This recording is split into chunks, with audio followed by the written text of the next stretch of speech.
They were on drugs. Definitely ecstasy and coke vibes.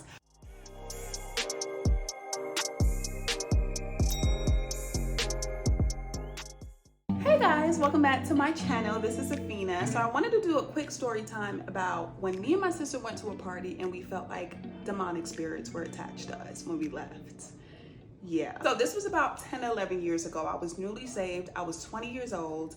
And we went to this Mexican restaurant. So it was me, my sister, a couple of co-workers, a friend of a co-worker's, and a friend of my sister's. I think I'm gonna go ahead and insert a picture. You could not tell me I was not eating, okay? You could not tell me I was not fly that day. Looking back, I looked a mess. You couldn't tell me at the time I wasn't cute. One of my co-workers suggested that we go to this party in Williamsburg. We're trying to be open-minded, and so we're like, okay, you know, sure. We go to this party in Williamsburg. The party is like in this kind of dark underground warehouse type of situation. So we get there and we're like, okay. Immediately, I'm like, this is just not my type of scene. But again, we're trying to be open-minded.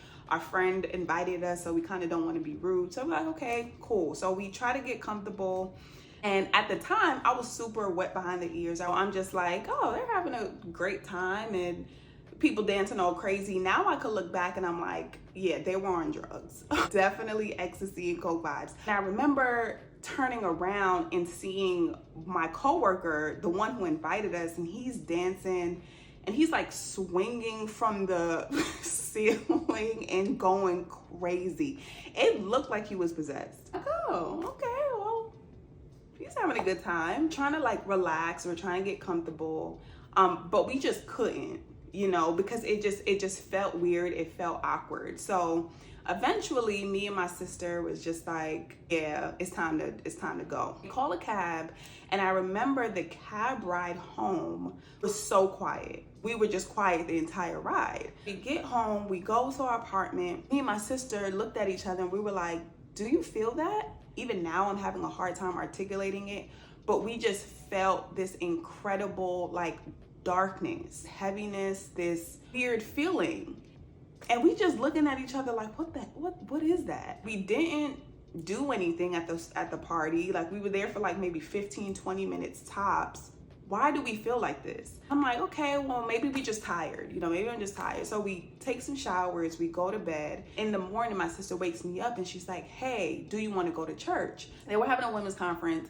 And I remember Priscilla Shire was gonna be there, and it was a whole bunch of speakers. My sister was like, hey, I think we should go. We wake up, get dressed. That feeling of darkness is still on us. We still feel it. We still feel uncomfortable. We're in a dollar cab, okay? If you're from Brooklyn, you know what that is. Feeling of darkness is still there. It's still there. We get to church, and one thing that I will say about the church that I went to, it was a very Christ-centered, Bible-focused church, okay? They did not play that. I'm not even gonna lie, I don't remember what this sermon was about, but I know that there was worship and there was prayer, and it was great. We leave, and then we go grab something to eat, and then we go to Macy's. And I remember we were on the escalator, and then we looked at each other, and then we were like, okay, we feel better. Went back home, life went on, and we kind of forgot about it. I never really thought about that story, to be honest with you. I kind of just was like, oh, chalked it up to whatever. But as I mature in the faith, and as I learn more about spiritual warfare, I look back and I'm like, 100% that was a demonic force on us. Like 100%. And that reminded me so much of how important it is to guard your heart, to guard your mind, to guard your spirit. And I don't know about y'all, but especially now, I feel like spiritual warfare and the devil, it's becoming so obvious, and it's becoming so blatant and so intense that like you literally have to do the most. And when I say do the most, I mean setting boundaries with what you choose to listen to, what you choose to watch, places that you go to, letting people be offended. Like, if people are offended by the fact that you feel uncomfortable with whatever they got going on, that's affecting your spirit or disturbing your spirit, people are just gonna have to be offended. You know, I feel like now is the time where we cannot tiptoe around spiritual warfare. We cannot tiptoe around God or Jesus and the devil. And no, like, you have to pick a side. Looking back, again, I'm able to see all of this, but at the time I just was like, I just have this dark feeling, I just have these weird vibes, I don't know what that means. I just want to encourage you that if you are in a time where the Holy Spirit is leading you to cut certain things off, it may be cutting certain people off because maybe they're not at the place where they want to put away certain things and it's affecting you.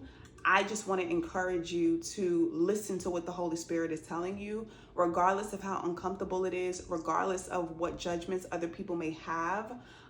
You have to guard your spirit. You are responsible for what you let in and what you let out.